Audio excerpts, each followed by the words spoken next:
I'm Sean of the Lore Hunter, and today I wanted to talk about FromSoftware's post-Dark Souls identity.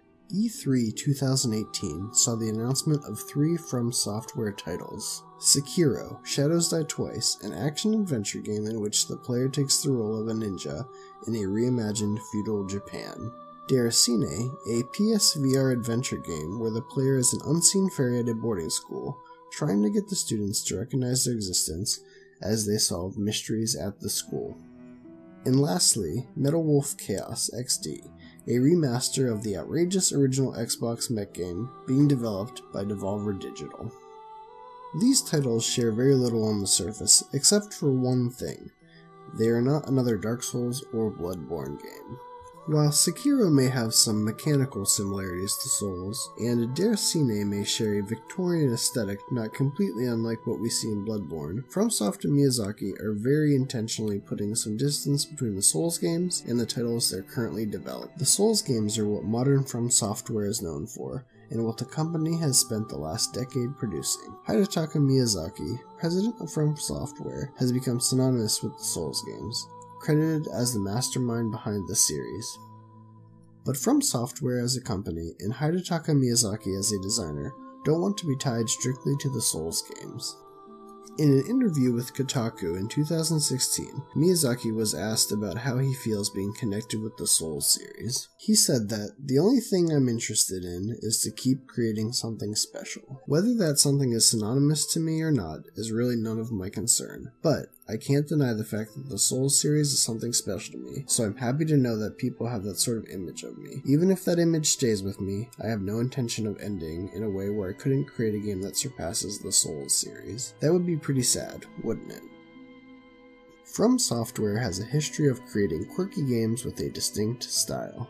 In an E3 2018 PlayStation blog interview, Miyazaki said, "As we were starting to wrap up Bloodborne and Dark Souls 3, we were obviously looking at what might come next, but at the same time we were looking at what we'd done in the past. It was this archaeological dig into From's past that began the development of Sekiro and Déraciné." During Variety's E3 2018 Sekiro demo, Yasuhiro Kitao from FromSoftware said that internally there was a desire to make a game based on Japan. FromSoftware owns the Tenchu IP. They were looking at a lot of places for inspiration, and that was one of the ones they looked at. The game is its own IP, it stands on its own, but Tenchu was an inspiration. In an interview about Déraciné, Miyazaki said, "We actually released a lot of adventure games prior to our more recent reputation for action titles. For example, we released one called Echo Knight. We didn't want to just bring that back, but at the same time we knew that we had a heritage in adventure games." Both Sekiro and Déraciné are a result of a look back into FromSoftware's history. You could view that as a way of clinging to the past, but if they wanted to simply relive the past, they would have produced new Echo Knight and Tenchu titles instead of creating 2 brand new IPs.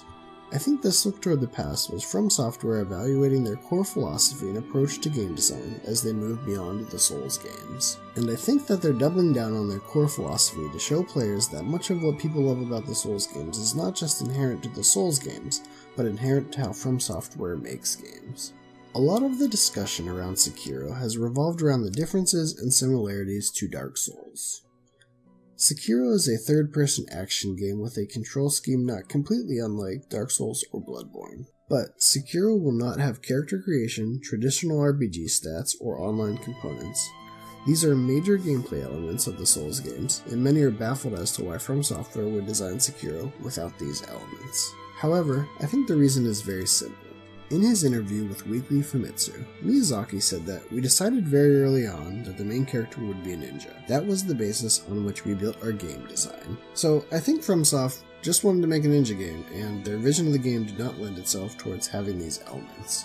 While this feels like an obvious statement, FromSoftware choosing to honor their vision and pursue a creative avenue, even at the cost of forgoing some of the elements that their most popular games are known for, is a big deal. To me, it shows that FromSoft is confident in their design philosophy and what makes their games unique. They have not tied their identity to making RPGs or online play systems. So what is it that FromSoft considers their identity?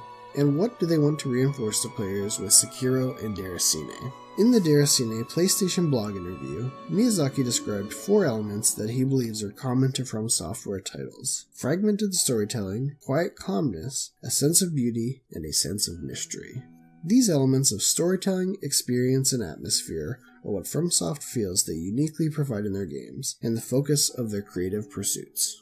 FromSoft produced the Souls games with these elements as the foundation for design, with the gameplay being designed in response. Part of the brilliance of Dark Souls is how the gameplay and world design feed so directly into the player experience, and how the mechanics reinforce the themes of the game. I understand why people are disappointed that there won't be PvP in Sekiro, and I'd be lying if I said I won't miss co-op and fandoms running around in my world. Likewise, I can understand the disappointment in From creating a PSVR game. I myself don't own a PSVR, and likely won't be able to afford purchasing one. But FromSoftware wants to push themselves and tackle new ideas and themes with Sekiro and Déraciné, and it would go against their design philosophy for the game mechanics to not reflect that.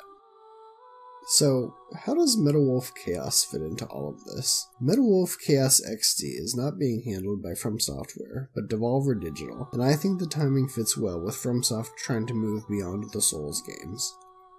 It is a radically different genre of game, with a tone completely unlike the Souls games, and I think this remaster will highlight the variety of what FromSoftware can produce. I've been thinking about it as a kind of palette cleanser, setting them up to develop games in the future that are further departures in tone and atmosphere from the Souls games. And best of all for FromSoft, this is all happening with very little effort and resources being used on their part. So, there you have it. As a big fan of the Souls games, I've been waiting a long time to see how FromSoftware would follow up a series as influential as Dark Souls, and I'm very happy to see that they seem to be pursuing ideas that they are passionate about. Game design is a creative process, and I think that FromSoftware do their best work when they are not constrained, and I'm very excited to see what they produce with Sekiro and Déraciné. And of course, I'm also very excited to play MetaWolf Chaos finally. Witcher!